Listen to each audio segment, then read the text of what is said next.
Today we're going to do a super deep dive into the new Bosch CX motor. We got extensive lab tests for you, power measurements, power consumption tests, derating tests, everything you need to know about the new motor. We got extensive experiences from the trail. How does it feel compared to the old one, to other motors on the market? What's different? What did they change?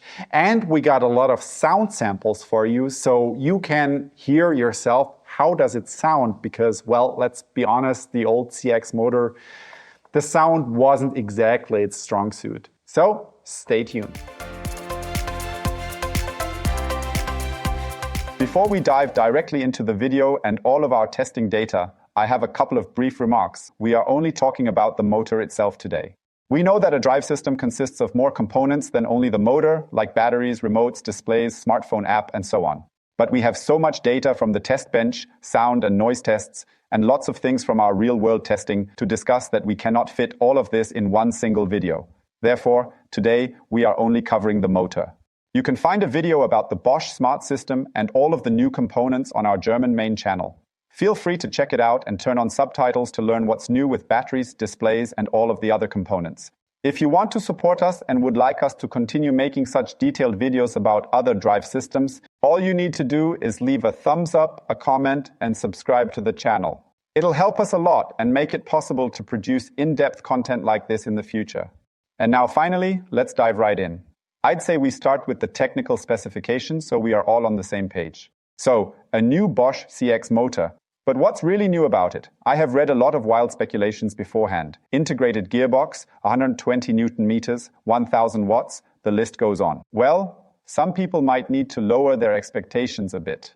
While with a weight of 2.8 kilos, it's roughly 100 grams lighter than its predecessor, the performance numbers surprisingly stay exactly the same as before. We have 85 Newton meters of maximum torque, we have 600 watts of maximum power, and we have 340% maximum support. Bosch talks about their triad of support and performance.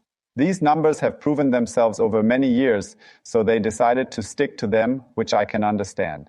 Especially regarding the performance, I gotta say, I have never felt like the Bosch CX lacked any power.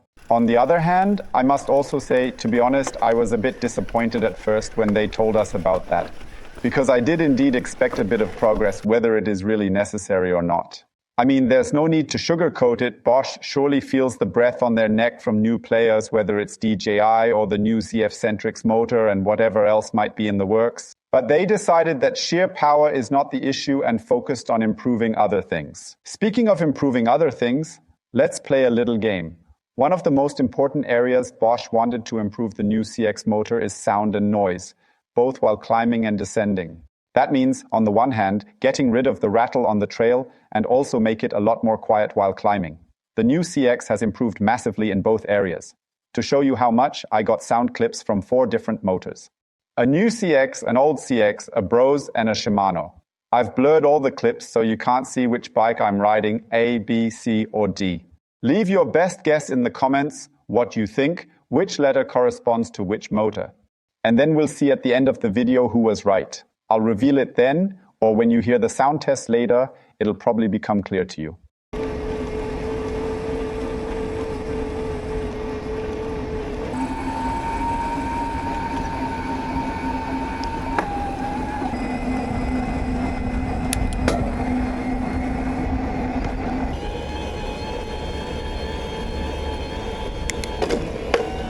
That's it for now when it comes to the numbers on the tech sheet. Let's talk about the size. It's definitely smaller than before, but it's not a world of difference. So it is still larger than, for example, the new ZF motor, and in the side view, it looks really similar to the Bosch SX, the light assist motor from last year. The main reason for the striking similarity is that both motors, new CX and SX, use the same mount with 2 bolts. Does that mean both motors are interchangeable? Well, yes and no. So theoretically, since they have the same mounting, you could install a new CX motor in a frame that was designed with the SX in mind. In practice, however, it is often the case that because the new CX is significantly wider than the SX, there is often not enough space on the frame between the 2 mounting points. Of course, there are exceptions like the M1E mountain bike behind me. Here, both of them fit into the same frame and you can even choose yourself before buying. Most manufacturers, however, rely on dedicated frames for SX and for CX. I think it's a bit of a missed opportunity, to be honest, and people would appreciate that kind of modularity. But that's just a side note. Let's begin our deep dive and start with the test bench numbers. To start it off, we take a look at the power output of the motor in two different scenarios. This includes both the maximum power and the power at only 100 watts of input. Let me briefly explain. We measure the maximum output at a whopping 250 watts of input power at the crank. Let me tell you, that's a lot of power. You really have to dig deep to hit that number for more than a couple of seconds. We choose a gear to match a cadence of around 75 RPM and set the motor to its highest support mode. Then we look at when the motor reaches its maximum power and we note down that number. However, this is, I would say, while not a theoretical value, it's a scenario that doesn't occur a lot on your everyday ride. It's more about to show how much power the motor could deliver. Its potential for extreme scenarios, hard sections in technical uphill trails, or if you, for example, ride fully loaded up a very steep hill, whatever the case may be.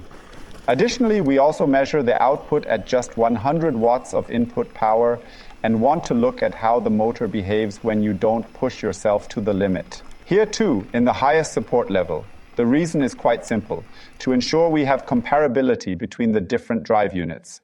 Because if we were to switch to Eco or another level, they are so differently tuned for the various drive systems that there would be no comparability. Therefore, measurement always with max support. And as you can see, we have the two CX motors, BDU38 and BDU37. They are virtually identical in terms of performance. Yes, in the graph it looks like they are in the lower mid-range, but to be honest, the 2 or 3 motors, including both the Shimano EP801 and the Bros that are above it in terms of maximum power, are so close that you won't notice the difference in real-world use. The Pinion MGU has a bit more power, which is noticeable. And then at the top end, of course, Sachs and others. They play in their own league, but also have their own little issues. But as you can see, basically nothing has changed in terms of power, not surprising as that's what Bosch was aiming for. The same applies to the performance at 100 watts of input power, which has also remained the same. We can still see a stark contrast to the Shimano EP801 or the Pinion MGU, which deliver significantly more power with much less input from the rider.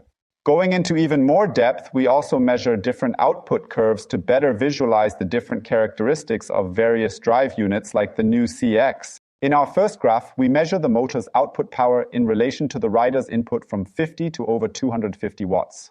We simply and clearly want to see how much input power is needed for the motor to reach its maximum output. Once again, you can see the two CX motors are almost identical in their output characteristics. There is hardly any difference. You can also clearly see that the curve for both Bosch units isn't all that steep.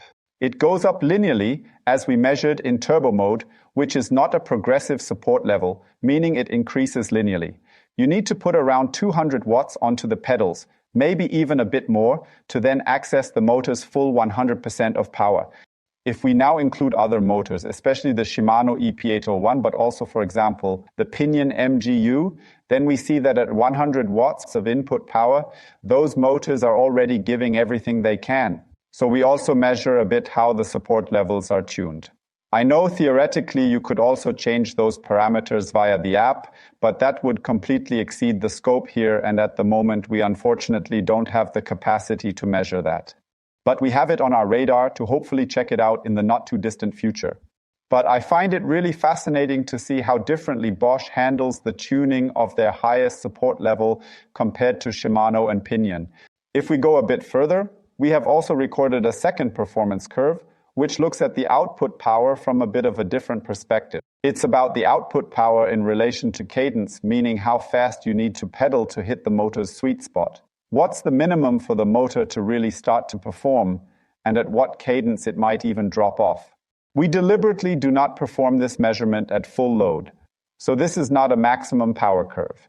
Instead, we are applying only 130 watts to the system to represent a more everyday situation. So if you really just enjoy your ride, switching between different gears, sometimes at a slightly higher cadence, sometimes at a slightly lower one, how does that affect the performance? And here we see again with the two Bosch motors, the curves are almost exactly identical. There are hardly any differences. What we see here is almost suspiciously similar. It's almost as if we measured the same motor twice, but I promise you we didn't do that. There are just hardly any differences. The picture changes drastically as soon as we include other motors. At first glance, it's hard to see what's going on here. We have a very significant outlier, which is the pinion MGU. Essentially, the faster you pedal, the more power it delivers. From around 120, you can see that the curve starts to drop and it slowly begins to go down in power. But up to 120 with pinion, pedaling faster means more power. The curve of the Shimano EP801 is also interesting because while it has a similar sweet spot as the two Bosch motors, it really runs out of steam. At a cadence of roughly 110, the power drops off significantly. And in general, you can see here how extremely stable these two Bosch motors are. They simply increase output power very gradually from a low cadence up to 50, 60, where they then hit their respective sweet spots and then stoically remain at this level. It's almost a straight line. And I can tell you, you don't see it in the graph now because we only pushed one motor that far. But the new CX motor, we let it run until it reached a cadence of almost 150, which is wild. And even in this very extreme scenario, it barely loses any power. No other drive system we have measured so far is as stable and, well, simply doesn't care how fast you pedal from 50 onwards. It just delivers. Very impressive. Let's move on to another exciting topic that directly affects the power output: derating. For those who are not familiar, ultimately it is simply about how or when the motor reduces its power under load. Firstly, there's thermal derating that reduces the power when the motor, the battery, or both get too hot. But of course, there is also an electrical derating, so to speak. The emptier the battery gets, the more the performance decreases because the battery's voltage drops. Then the motor simply cannot perform as well anymore. You might also know this from experience. When the battery is fully charged, the drive is just a bit more powerful than when it only has 50% or maybe even just 30% battery left. Then the performance drops just a little bit. But we don't want to focus on that. Instead, we really want to concentrate on the thermal derating because it is significantly stronger and there are sometimes quite substantial performance drops. When we look at the two Bosch motors here, we can now see clear differences for the first time. We see on the one hand that the old CX BDU37 or Gen 4 had its issues with derating. By the way, we used a big industrial fan blasting the bike with lots of air, ensuring the best conditions here. And we also removed the motor covers from all the bikes, not to create differences through different frames or different covers that are not specific to the drive system. And here you can see the CX Gen 4 starts to throttle its power after about 8 to 10 minutes and then go down even more with every additional minute. This now looks significantly more stable with the new CX BDU38. This is definitely an improvement. It is also something that Bosch has emphasized and communicated to the manufacturers, that it is important that the motor is well ventilated in the frame. You can see exactly that in some of the new frame designs, that the motor is integrated in such a way that it is particularly well ventilated. So here is a significant improvement for the first time. We will also show the other motors so that you can see how they perform. The pinion MGU is really stable as well, also thanks to its big housing that includes the gearbox besides the motor. There is a bit more surface area for cooling. Brose is also relatively stable, even though it loses some of its power after a certain point. However, it also got very hot. We checked this with a thermal camera for the duration of the test, and the housing temperatures were all in a similar range, but the Bose got significantly hotter than the others. And we see that the Shimano EP801 takes a completely different approach. It reaches a certain point, which is probably an internal temperature threshold, and then it suddenly reduces its power significantly. However, as soon as the motor cools down during operation, it immediately provides the same amount of power again. You can clearly see this dip in the power output curve, whereas pretty much all other drive units gradually reduce the power after some time. In practice, this feels a bit jerkier with the EP801. However, it also means that you get the maximum power for as long as possible. It probably comes down to personal preference. Last but not least, energy consumption. We thought for a long time about whether we should conduct more elaborate measurements here regarding range and energy consumption, but we then consciously decided against it because there are simply too many factors and it varies too much. It starts with the tires and continues with the rear suspension, rider type, weight, terrain, which gear you are in. There are so many factors that influence this, so we only perform very simple rudimentary measurements that at least give you a rough estimate how power-hungry or efficient the drive units are. Additionally, in the end, it always comes down to a very simple equation. More output power also means more energy consumption, and less output power means less energy consumption. However, there are slight differences, as you will see shortly with the new CX. This is exactly what we see now, for example, when we look at the energy consumption on flat terrain. It is unchanged from the predecessor.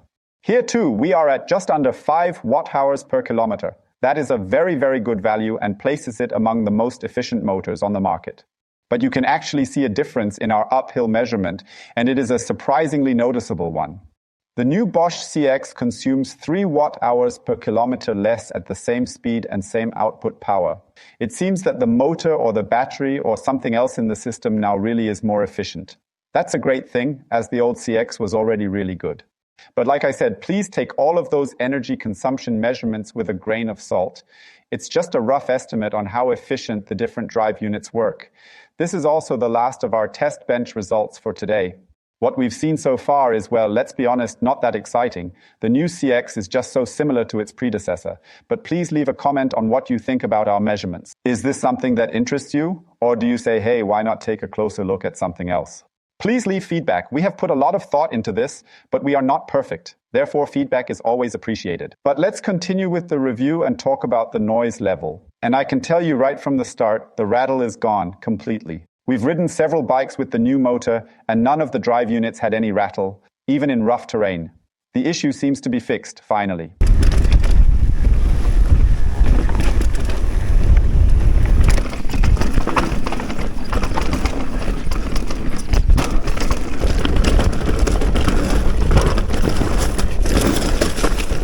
Bosch said that they put a lot of thought into how to eliminate the rattle. The way they finally did it is pretty clever. I could take a look at it myself at Bosch HQ a couple of weeks ago. Looking at the internals of the drive unit, you can see that they haven't changed significantly between the old and new motor. If you take one of the internal gears and wiggle it a bit, you can make it rattle. There's no difference between the 2 generations of motors, so why is the new one so quiet while riding? The difference is that in the BDU38 model, when you put pressure on the crank, these impulses no longer pass through to the gearbox. This means that no matter how you stand on the pedals or how the crank moves, you no longer trigger that rattling in the gearbox. And with that, the problem is essentially solved. That means if the cables don't rattle, the battery is properly integrated, including the cover and so on. If everything is like it should be, then you have a whisper-quiet bike going downhill. All you can hear are the tires on the ground and maybe the suspension, just like it should be. For e-mountain bikers, that's a huge deal. And the difference is even more striking for me with the noise going up the hill. That was the single biggest drawback of the old CX for me. I couldn't handle that noise. The motor wasn't even that loud, but it was the tonality, that whine, that very high-pitched hum. It drove me crazy, and I could never really tune it out during the ride. It has gotten so much better, night and day difference. The new CX is really, really quiet.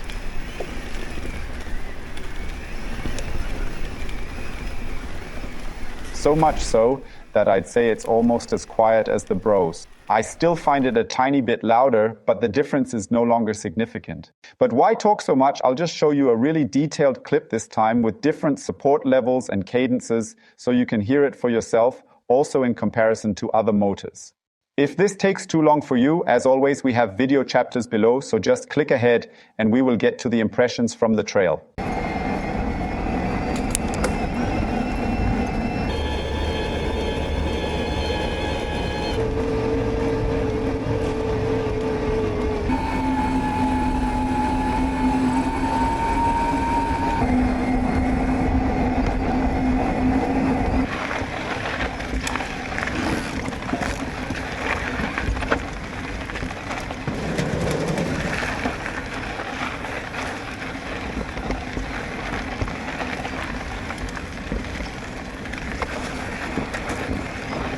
And at this point, I can now finally reveal the sound puzzle from the beginning of the video. Clip A was the Bros Drive S Mag, Clip B was the Shimano EP801, Clip C was the new Bosch CX, and Clip D was the old one. Okay, noise level, let's put that aside and move on to real-world testing. And here too, the new CX makes similarly significant strides forward as it does in terms of noise. I find this extremely surprising, interesting, and also quite impressive, especially because, in my opinion, the old CX was already among the best on the market in terms of natural riding feel, punchiness, dynamics, modulation, and features like extended boost, despite its age of almost 5 years. But the new one definitely manages to step things up in different areas, making it feel just better. How did Bosch do that? What did they change? Most importantly, the sensors are entirely new. There's not only more of them, but they've also added acceleration and inertial sensors in addition to speed and torque. This means that the motor, the system, or whatever you want to call it, knows exactly what is happening and where and how you are riding with the bike. It knows whether you are riding uphill or downhill, how steep the uphill is. It knows if the terrain is flat or bumpy, whether you are on the trail or not. It knows whether you are starting your ride or simply picking up speed out of a curve. It knows exactly what you are doing and adjusts accordingly. It is very difficult to explain, but let me tell you, you really have to try it out. There are 1 or 2 features that I would like to highlight now because they illustrate these new capabilities. For example, Bosch calls it wheel slip protection, which is something entirely new. Put simply, the motor intervenes and prevents the rear wheel from spinning out. This is not something you consciously notice. And I have to admit, I was able to ride 2 test bikes before I knew from Bosch that this feature existed, and I didn't notice it.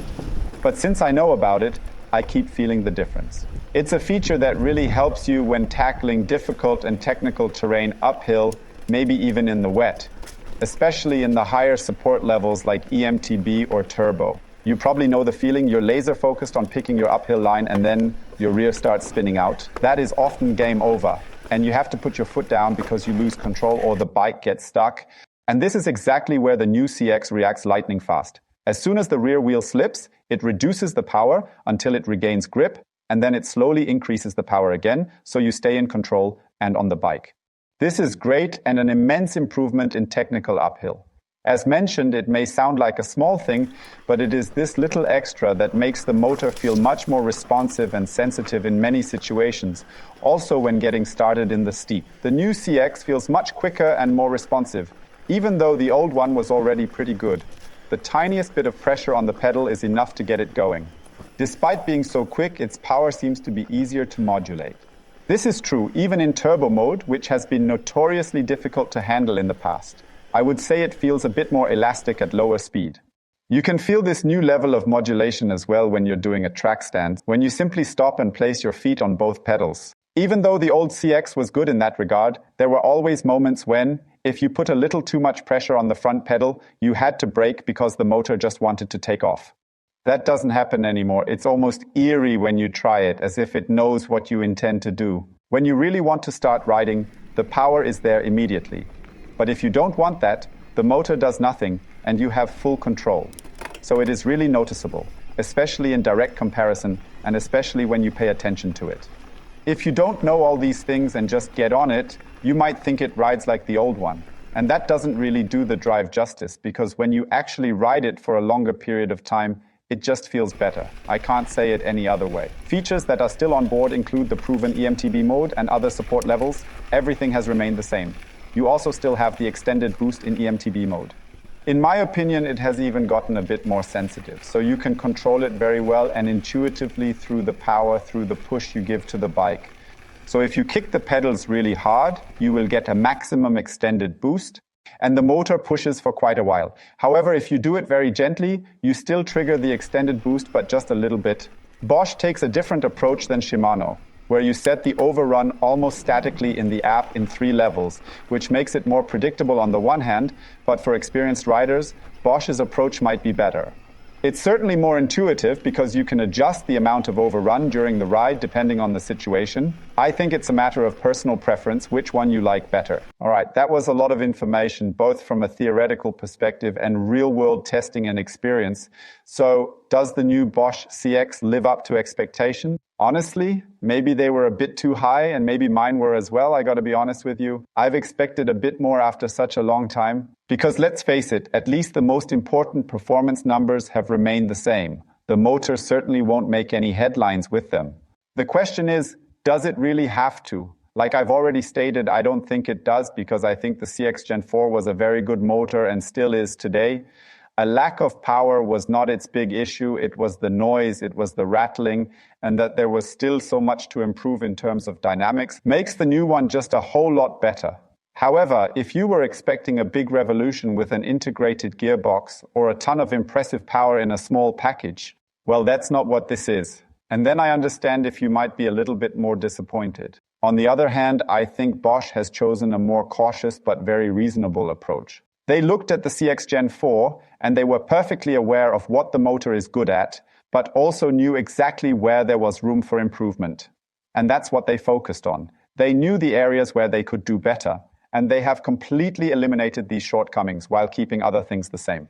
This also means that if these shortcomings did not bother you with the CX Gen 4, for example, if the noise or rattling wasn't a problem for you and you don't need all these new features with the sensors and so on because you might just want a powerful touring bike, then the jump from the old CX to the new one isn't that significant. So honestly, if you are thinking about a new bike, I would say that if you find a great deal, go for a Gen 4 bike. You can't go wrong, it's still a super good motor. Sure, the system, especially the new batteries, are indeed a big step forward. Both the 600 watt-hours and the 800 watt-hours are significantly lighter than their older counterparts. So there are some advancements in that regard, but with the motor itself, it really depends on how you use your bike, whether it is relevant for you, and of course a bit of what I would call future-proofing. Sure, Bosch says, hey, this is our smart system, everything is compatible with each other, features and so on. But at least what my experience from the tech world and the e-bike world and so on has taught me in the past. If you buy newer hardware, it is usually the case that when new features are rolled out at some point, maybe in 2, 3, even 4 years, the likelihood that they will also work for me is just higher if I have newer hardware. That means if you have the new motor, you can be sure to get the benefits of these updates, whereas you never know with the older one. Therefore, if future-proofing is important to you, then you should maybe consider the new one. Otherwise, as I said, the Gen 4 unit remains a really good option. Thank you to everyone who has stayed until now. Thank you for your patience and for listening. I hope it was interesting and even a bit entertaining. And yes, as I said, let me know. New Bosch CX, is that something for you? Or are you disappointed, maybe expected more? Leave it in the comments, but stay peaceful. And once again, thank you so much for watching and listening.